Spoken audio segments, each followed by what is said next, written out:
Hey, I want to be in your photo. Hey, take a picture of me. I'm sorry. Oh, and you can move it too. So like, it's, I am the massive giraffe of the imperial sand dunes. Hey, take my photo. Sorry. Okay, I'm done with the giraffe. Artificial intelligence is always improving in photo editing software. And today we're going to take a look at a popular program and see if Skynet would be pleased.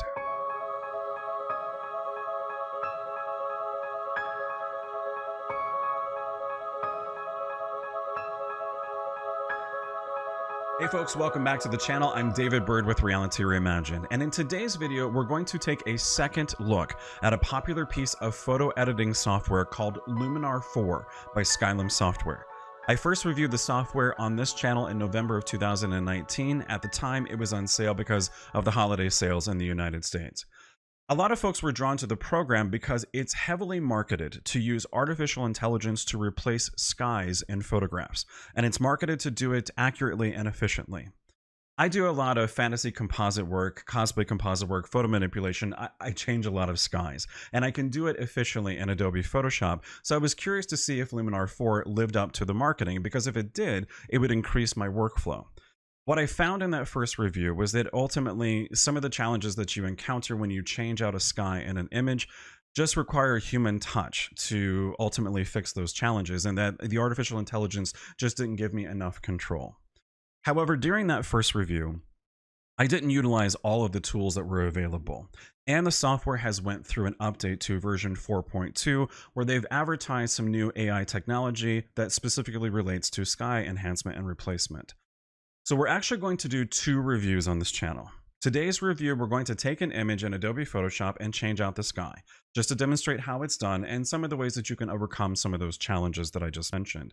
Then we'll take the image into Luminar 4, change out the sky, but we'll also use Luminar 4 as a photo editor to give the image a final artistic enhancement, as if I were going to deliver this file to the client only using Luminar 4 to change the sky and to do the photo editing. In the forthcoming review on the channel, we're going to take a studio portrait and enhance it in Adobe Photoshop, doing a full portrait retouch using frequency separation, dodging and burning, and some simple methods to enhance the eyes. Then we'll take that unedited image into Luminar 4 and use Luminar 4 as a piece of photo editing software. Then we'll compare both images to see which program simply does a better job to achieve the artwork. Before we dive into Photoshop today, I would like to ask for your help in growing this channel on YouTube. If you like the content you find in today's video, please like the video and consider subscribing to the channel. When you do, it lets YouTube and the vast audiences on YouTube know that there is great content to find on this channel, both in photography and education for Photoshop, software reviews, and beyond. When you subscribe to the channel, please click the little bell icon so you'll be notified when new videos, new reviews, new education goes live on the channel. I appreciate your support so very much. And now with that, let's dive into Adobe Photoshop and begin this journey of reviewing Luminar 4. So this is the image that we're going to use both in Adobe Photoshop and Luminar 4 to replace the sky and to do the artistic enhancement in Luminar 4. And let's get started with Adobe Photoshop. So I'm going to hit W for the quick selection tool, and I'm simply just going to tap and drag a couple of times until I get a rough selection of the sky itself. Unfortunately, the selection caught her arms, so we need to go into reductive mode with the quick selection tool to remove that from the overall selection. So I'm going to hold Alt or Option to go into reductive mode and just tap her arm a few times until the quick selection tool catches up and gets those parts of the selection out. As we can see here, it didn't select the space in between her arm and her body, so I'm just going to tap once in there. And then also it caught the mountains in the distance, so I'm going to hold Alt or Option and just trace and go into reductive mode to get rid of the mountain selection itself. Now I need to invert the selection, so it will only be of the dunes and of the model, so I'm going to hit Control Shift and I or Command Shift and I on a Mac to make that selection. Now, this image was shot in the Imperial Sand Dunes in Southern California, and the studio strobe that we brought with us failed toward the end of the shoot, so I had no choice but to turn the model toward the setting sun. And I exposed the camera so that the model would be evenly exposed, and when I did, unfortunately, it just overexposed the sky just a little bit, and I lost some of the details of that rich, beautiful sunset. So that's what would prompt me to want to do the sky replacement in either Adobe Photoshop or Luminar 4. While the quick selection tool is active, I'm going to come into select and mask. And then this will take us into a new dialog that ultimately lets the artificial intelligence in Adobe Photoshop really analyze the selection and make some value judgments about what it's looking for to remove based upon colors and details and all that kind of stuff. As we can see, if we zoom in just a little bit, the original selection captured some areas in her hair of the original sky. So we're going to use this tool, which is the Refine Edge brush tool, and simply click and paint around the perimeter edge of her hair, making sure to go inside where we see those areas of the original sky, and then wherever strands of hair were not caught on the outer perimeter. And the AI really does a good job of analyzing the situation, finding some of the missing hair, and getting rid of some of those other elements. Then on this area of the dialog, under edge detection, radius and smart radius being checked. This is one of the tools inside of this dialog that does a really good job of letting the artificial intelligence go to its fullest extent to analyze the image and get a good selection. Once this is done, I'm going to hit OK, and it's going to output to a new layer with a layer mask. I'm going to turn on our background layer and click the background layer, then come and get our sky stock and bring it into the document and drop it. I'm going to realign the sky stock so that the horizon of the sky stock matches the horizon of the original image. And in our original image, the sun was setting on camera right. The sun is setting in the sky stock on camera left. So we just need to flip the sky stock on the horizon line. So now that it's been flipped, I'm again just want to make sure that it matches, and I'm going to bring it down so that I have some space left over of the stock that goes way further down than the mountains, because one of the oldest tricks in compositing when you're changing out a sky is to use the sky stock to mask out the edges where you extracted the original image. So what I want to do first, though, is to make sure that the sky stock's luminosity values matches the overall scene. As we can see, the mountains are just a little bit brighter than the sky surrounding this area. So I'm going to do a direct levels adjustment to the sky stock itself. I'm going to hit Control or Command and the letter L to go into the levels, and I'm going to increase the midtones and just start bringing up the overall luminosity values within the image. And when I do, it begins to match the luminosity values throughout the picture, and that's just kind of a thing you should do when you're doing compositing. Make sure the luminosity values in the base original image and any stock elements that you're putting into the base image, they all match based upon those luminosity tones and values. I'm going to hit OK. Now I'm going to duplicate the sky stock by hitting Control or Command and the letter J, and then I'm going to place it on top of the layer stack. Then I'm going to put a black mask onto this so that it's hidden, and then I'm going to start painting with white onto the black mask with a very low flow of like 5%. And I'm going to paint right along this perimeter, and I'm using the actual sky stock, both the colors and the details, to just gently fade this in to that extraction point. Anywhere where I can see some haloing perchance because of the selection process, or anywhere where I just want to infuse just a little hint of the original, the sky stock into the original image itself. And once you've feathered it in just a little bit, let's zoom into her hair real quick just to make sure that it looks pretty decent.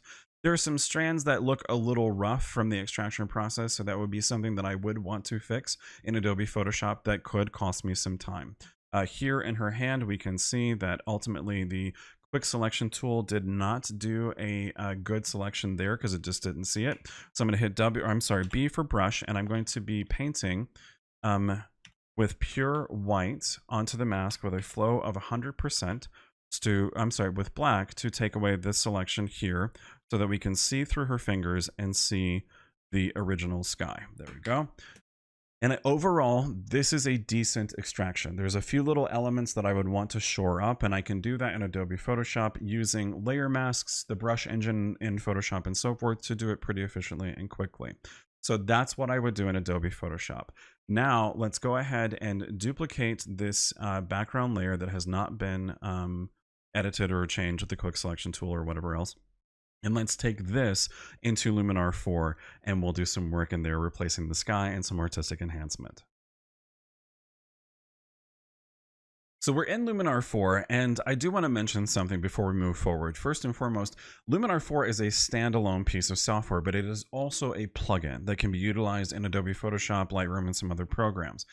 When I loaded Luminar 4 as a plugin directly from Adobe Photoshop, it actually took about 45 seconds before the software fully loaded.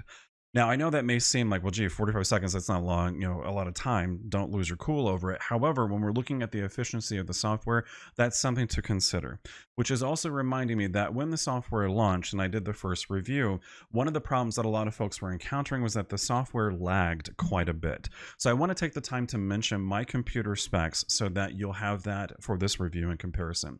I use a PC. I use a Intel i7 8th generation chip. I have 32 gigabytes of DDR4 memory, and I have a NVIDIA RTX 2060 Super video card with 8 gigs of memory on board the card, and I use 3 different SSD drives in the machine. So the video card is actually incredibly powerful and very fast. I use it for all of my work as an artist, and I also use it as a video gamer. Anyway, the computer is pretty efficient. It's pretty quick and pretty fast. And so I've noticed that Luminar still lags just a little bit, but it seems to be more related to things like its brush engine than anything else. But let's take a look at it and see what's what. So let's go ahead and click Dusk Dawn Skies, and it's going to immediately analyze the image that quickly and drop it in. Now, let's go through some basic things that we did before, and then we'll talk about some of the challenges that happen with Luminar 4. So first and foremost, we need to flip the piece of sky stock on the horizon line. So we're going to go into the advanced settings and then come down here where it says flip sky and click it. And now we will flip the sky. We can realign the horizon position here, just like we did in Adobe Photoshop if needs be, so that we can make sure that the horizon line of the sky stock matches pretty well the horizon line of our original image. Now, as we move this slider back and forth, if you look at the bottom left of this window here, you're going to see image processing pop up quite a bit, because as you make these changes, it's going to be processing it quite a bit.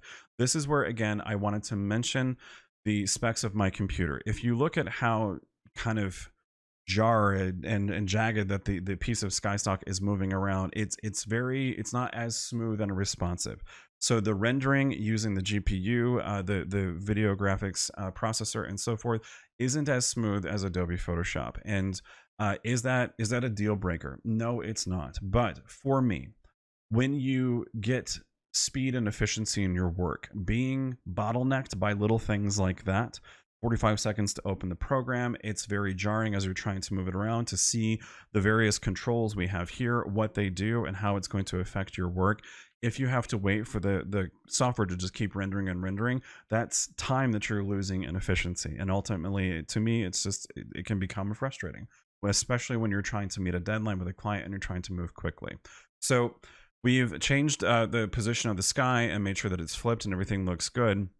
I want to zoom in and show you an element here, and again, it's being a little unresponsive, but that's okay. What the AI tries to do in Luminar 4 is it analyzes the colors within the image. Now, I don't know this directly from the developer, but this is my deduction. It analyzes the colors in the sky stock, and what it does is it tries to use that same trick that I did in Adobe Photoshop, where I put the sky stock at the top of the layer stack and used it to blend down along the perimeter. It does the same thing across the image itself, including the subject, the model. So the model's face is actually much darker now, and it has a color cast on it that matches the sky. This is a way where Luminar's for its AI is trying to blend the person to the background itself. And obviously she sticks way into the sky, so it's trying to do I think an interesting job of blending it, but this isn't what I want. I don't want it all over her. So in Adobe Photoshop, that's why I made the choice to make this selection, in again demonstrating how quickly you can do it, so that she would be protected and that the sky would be built in around her, and then we could use the layer mask to refine it itself. So there's some different options you have to try to mask the person to the sky, or the sky to the background, or whatever else, to control what the AI is doing. Things like relighting the scene. So right now it's set to 20. If I drag it over and increase it, it's making the original image much darker to try to relight it to match potentially the illumination of the sky. I can take it to the left and it makes the original image a little bit brighter. So we did, a levels adjustment to the sky stock itself to try to match it to the background. So I don't think there's anything wrong with that. That's fine. But ultimately it's one where, again, this is an issue where it's on the person. So what we need to do, and this is something that I did not do in the first review back in November 2019, is simply to use a mask. and to paint out the effect on the model. So I'm going to come down to here where it says edit mask, and then it gives me some different options. And you know what? Let me scroll up. Because ultimately my face is blocking that view. How dare I block that view? Just give me 1 second. I'm sorry. I'm going to go ahead and move myself. Hopefully that doesn't make anybody get vertigo. All right. So on the bottom right here, we have an option where it says edit mask, and we get some different ways to control the mask: brush, radial mask, gradient mask, and luminosity mask. Some interesting options, especially including a luminosity mask. And that's something that I would definitely recommend to take a look at, because I use a lot of luminosity masks in Adobe Photoshop. But we're simply going to use the brush, because the brush is your first tool, your first method of working with any type of image artistically in digital artwork. So the brush tool controls up here. The mask is, I believe, active, and then it's set to paint. We can erase it, control the size of it, the actual flow of the brush, if you will, and then the softness, whether it's going to be a hard or soft brush. So I'm going to zoom in. I'm hitting Z for the zoom tool, but nothing is. Hand tool. Okay, nothing's happening, and I clicked once and it took the entire mask away. So I'm going to hit Control Z to go back, and that did not let me go back. Okay. Let's go to mask and fill it. So now we have a mask, and then let's go to erase. And then I'm going to use the left and right bracket keys, which is nice. It decreases or increases the size of the brush, which is the same in Adobe Photoshop. Let me hit Control or Command and plus to zoom in. Good. And then I'm holding the space bar to use the hand tool to move around. Now I'm in erase, so hopefully this should work. It's the opacity is set to 50%, so let's come up here and change it to 100%, because I want to take it off completely from her face. Okay, so it's again removing this now from the mask, which is nice, and I'm trying to feather it out just a little bit, but not come to the very edge of the hair strands. Then we'll go down her body and her skin, and again, trying to be careful not to go to the edges. It's a little difficult to not see the actual mask, and this mask dialog is reminiscent of the mask dialog in Capture One, where ultimately, unlike Adobe, either you see everything or you don't, and you paint white or black onto the layer masks. Whereas in Capture One and here, you have to, you can fill the mask to see it. Although I believe this option here, if we click the eye icon there, so we can see the mask, that's great, and we can see the overall effect. But we don't have an option to potentially reduce the opacity of the mask. No, this is the view, so these are the zooms. So again, I don't know where the edge is, and so I'm going outside the line in this view. So I would want to turn that back off, because I just introduced where a halo essentially right here at her forearm. So I'm going to come back to paint and paint it back in and try to be as careful as possible, and then come back to erase. I'm also using a Wacom Intuos Pro tablet, so the pen has pressure sensitivity, but I'm not really seeing pressure sensitivity come into play here.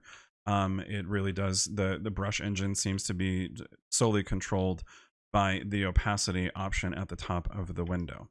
So again, painting at 100%, and then if I wanted to go into the fine perimeter, and I can change my opacity, let's go down to 10%, and try to just attempt to feather out just a little bit more to make sure that we aren't getting any of that contamination. Now let's zoom into her hand, because that was a problem in Adobe Photoshop, and it looks like it's a problem here too. So we're going to go back to erase, and no, let's go to paint, and we'll go to opacity of 100%. That little radio dial isn't that responsive, but that's okay. And we'll paint inside to reveal the sky replacement. There we go. And then I'm going to go to erase, because I can still see through here where the sky has been blended over her hand, and it makes her hand look dark and a little burnt. And I just went outside the line, so I've got to paint in again.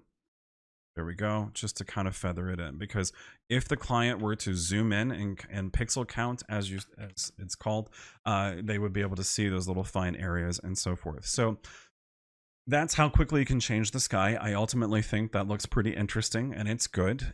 Using the mask to paint in and out to overcome some of the challenges is not as responsive as Adobe Photoshop, and it's simply the mask dialogue itself, and it's a little right now at first glance it's just a little bizarre to try to figure out how it works. Fill, invert, and clear, and show masks so we can see it, but again we can't see the base level of the density here. Maybe that controls that, so we can feather that down a little bit. Let's click off of it. I think this is just controlling the whole mask itself. So as far as the visual, not a visual to guide us with the brush engine. So ultimately, changing the sky is quick. It is accurate to a degree of certain elements. And like I said, I think it does a better job around the hair. Controlling the mask is not, and the brush engine is not as responsive as Adobe's brush engine is. So for me, the human being that's driving the bus to overcome some of those challenges, so to speak, of this sky replacement, I need a better brush engine than what I'm seeing. It's just a little convoluted. However, is it a deal breaker to me? No, because I think you can get used to this brush and get used to its flow. But again, coming to the edges and so forth, that's a little dangerous, but perhaps exploring the mask options a little bit more in the software might give us a different result. So I'm going to click this to expand it, and let's take a look at this dialog. I haven't done anything inside of this, so I'm curious to see how it works. All right, so under it says object selection. Let's click it, and we have clouds. Oh, these are, maybe these are like composited elements it's going to put into the image. So Aurora, number 1. Well, that's cool. I like, I mean, obviously it's not applicable to this picture, but I think that's interesting that I put it in balloon. I mean, okay, I think that's pretty neat. It's putting in an object. So if you have a portrait that you want to include a balloon into, I don't think there's anything wrong with that. I'm sorry, the first thing that's coming to mind is, okay, Aurora, that's interesting. There's only one stock for Aurora. You can load your own custom image into it. Okay, so that's cool, but why not like 5? You've got 8 versions of clouds you can add into the image that are white clouds, and you can change the warmth of them, so I'm making them more blue. Okay, so that's interesting, but they don't have a lot of depth in them tonally, so they look like they're brush stamps, a cloud brush that you would just stamp the brush into the scene. So that's not really that engaging to me for the clouds, but I would like to see more versions of the Aurora, more hotter balloons, birds. Oh, that's like a Alfred Hitchcock movie, so never mind. No, we're not gonna do that. Eagle, there's only one eagle. That's interesting. Can I move it? Warm relight place object. Oh, good. So here's some transform controls, so I can move it where it is in the scene. I can rotate it, and we could work with relighting it, warming it, advanced settings, mask refinement, and defocus. So right now, again, the same kind of thing that the artificial intelligence was doing over the model. It's using the colors of the sky and trying to blend it into the eagle from what I can see. So the eagle looks a little faded. Perspective-wise, it just doesn't match up, but that's fine. Fireworks. That's really cool. So you can use a layer system in Luminar 4. It's an option that is right here in the interface, so that you can create layers. I would imagine you can create multiple layers of the fireworks and move them around. So I think that's really neat, because adding that little simple special effect, you would have to find your own firework stock images and then work with some blending options to put it in there. So to be able to quickly put something like this into it, I think is very cool. And giraffe 1.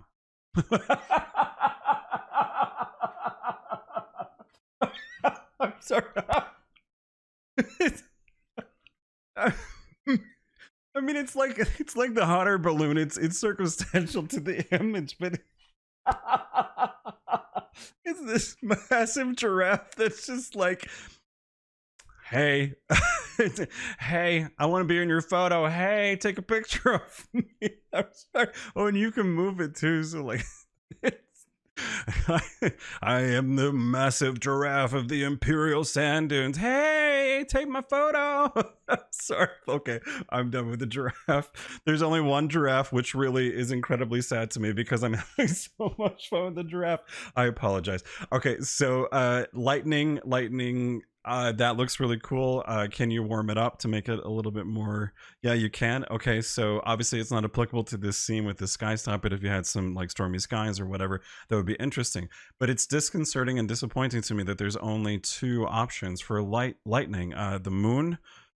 That's really cool. It does a great way of blending it too. I've infused a lot of different moons and planets into different composites, and there's some fun little subtle tricks you can do to make it look like you're actually looking at something like that. Um, okay, again, cool. Obviously, it doesn't fit the scene, and the light patterns are pretty strong here, but there's only 4 mountain stock pieces. Okay, so is that Kilimanjaro?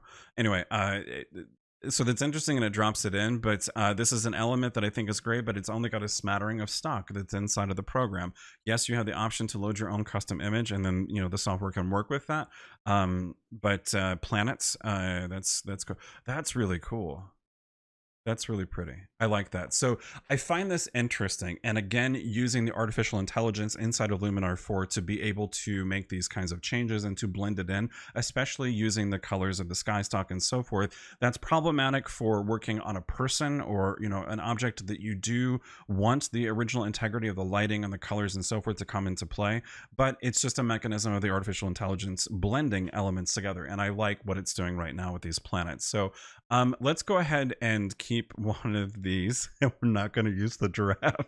We'll keep one of the planets, and to artistically enhance our image. So let's make it just a little bit bigger and move it around. I think that's pretty interesting, and we can defocus it. Rainbows, that's kind of cool. But let's defocus it just a little bit so it looks like it's really faded out into the distance. Mask refinement. I'm not seeing too subtle a change here, so let's just go ahead and leave that. Or drastic of a change, so let's just go ahead and leave that.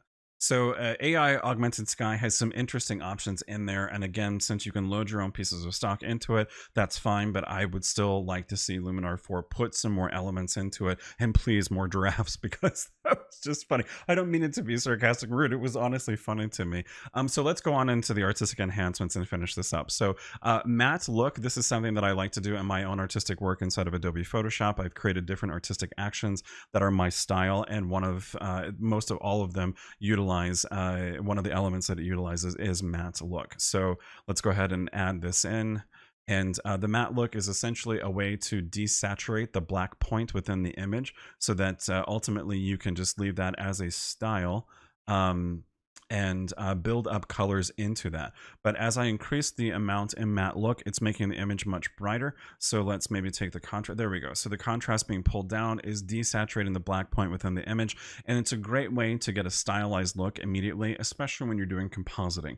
Because if you're adding other elements like planets or giraffes, you want to remove some of the luminosity values globally. You want to add color to the scene globally and potentially details. Because when you do, all of the elements that you composited together, they will all begin to look real because they're all being affected globally.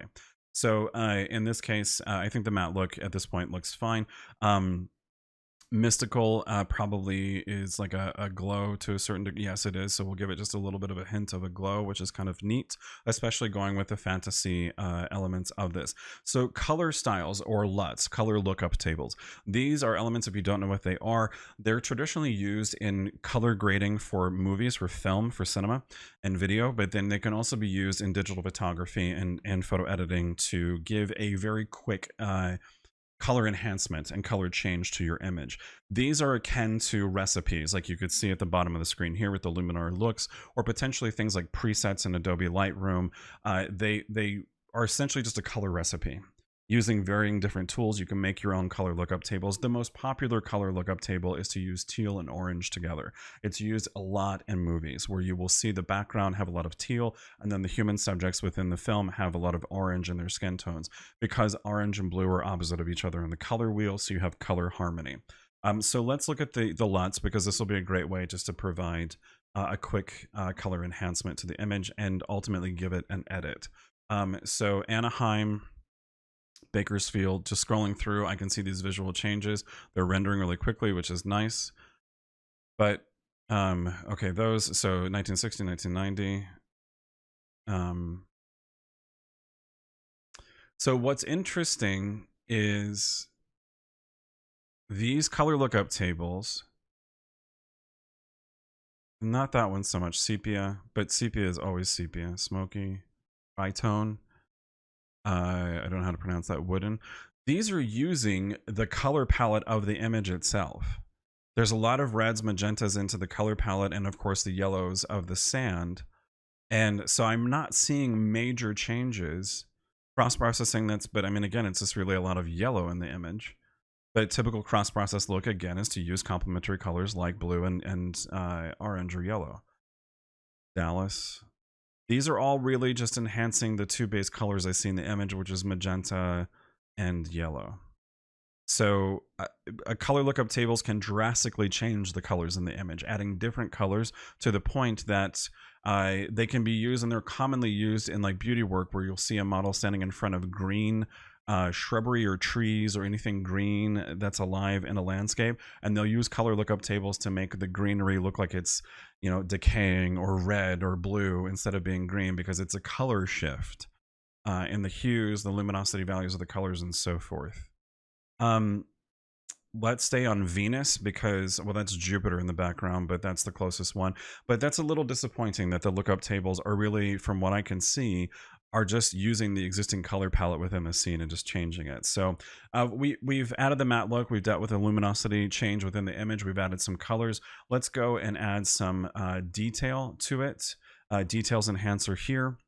And I like this one because it gives you control over small, medium, and large details, which is really just dealing with the contrast between the textures and the noise within the image. So we can increase the small details just a little bit, which is definitely sharpening up the image, so to speak. And medium details, we can push those up, which I like. And then the large details, we can push them up big time, but I don't think that's going to make the image look a little too crisp and a little too close toward HDR, high dynamic range, and I'm not a fan of HDR. I never have been. So I'm going to increase the sharpness just a little bit in the final piece.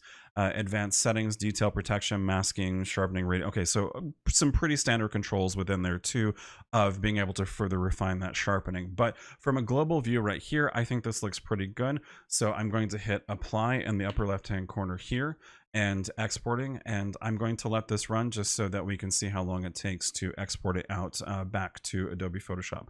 While it's doing that, I'm going to move me back over to where it was in my recording software. Go, and it's still exporting. Hopefully this doesn't crash because it would be a shame. Okay, there we go. Good. We're going back into Photoshop, and there's the filter, and there's our final piece. So let's bottom line this and finish up this first of 2 reviews for Luminar 4. My final thoughts on this are that Luminar 4 has made some interesting improvements. Again, it's showing, and I said this at the end of the first review, I wanted to see where it went. And so they're showing, Skylum Software is showing that they're willing to add new elements to the program with that AI sky enhancement with the giraffe and the planets and so forth. I appreciate that, and I find that interesting because I most likely will always be using Adobe Photoshop because that's just what I've been using since 2003. However, I do utilize third-party programs every now and then, and knowing that there was a third-party program that can drop in a planet or a giraffe or some of those elements into the image and do it quickly and efficiently, that could be something I would call back to in the future. And I'm interested taking some time on my own to add some different elements into it and see how it really infuses it into the scene and works with it. So utilizing Luminar 4 for things like sky replacement and adding some of these elements into it, I think that's fine. I would really like to see some refinement to the brush engine, to the masks, so that they step more in line, giving the person more visual control. Because again, I'm thinking about the beginner, somebody stepping into digital art and editing using Luminar 4. The masks are not intuitive. It's not very easy to understand what's happening there. And so I would hope that that might change and be improved. I really think they need to add more stock elements into the options, both for sky replacement and now the sky enhancement of planets and giraffes and planes and birds and all that kind of stuff. Again, I know you can purchase some of those things directly from Skylum, but I would like to see more added into it. I still find the software very laggy and not as responsive as Adobe Photoshop, and that's a testament to the structure of the software and so forth. I would like to see that improve and continue to go forward. If you have not purchased Luminar 4, my final bottom line recommendation is with all due respect to Skylum, I do not mean this negatively. Obviously, they're not paying me for this review. I don't think it's worth the purchase. I think that your time and dollars should be invested in looking at programs like Adobe Lightroom, Adobe Photoshop, the Topaz group of different third-party software tools. Those have been around for a long time. I've utilized some of them in the past a long time ago. And they do a lot of great things, giving you a lot of artistic control and an artistic agency with your work. Do they do sky replacement and planets? Not to my knowledge, but I haven't done a deep dive into those in a couple of years, simply because I learned how to do everything they could do for me by doing it in Adobe Photoshop by hand.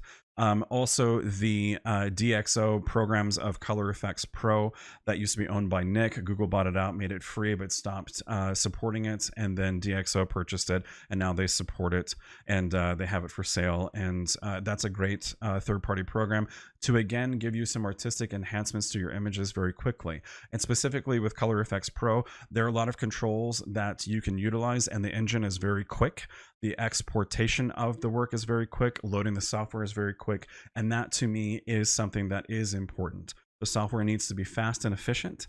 It is fast and efficient in replacing a sky and adding a planet, but it's not fast and efficient giving you controls of what it's doing, because it seems like it's constantly rendering as it goes. So hopefully this review is helping you either consider what you want to do with the software and purchase it, or giving you another look at it and giving you a look at some of the new enhancements that are in the software itself. If you like the content you found in the review today, please consider liking the video, and please subscribe, because the second video review, where we'll take a beauty portrait image from a studio portrait, retouch it in Adobe Photoshop, take it into Luminar 4 and retouch it there, and then compare both of them to see which piece of the software, which software does a better job. If you subscribe to this channel, you'll be notified when you click the bell icon when that video is live, as well as other education both in photography and in Photoshop that is always forthcoming to this channel every week. So thank you so much for watching today and going on this journey, and until next time, I'll see you out there in the world of Photoshop and potentially in the future, Luminar 4.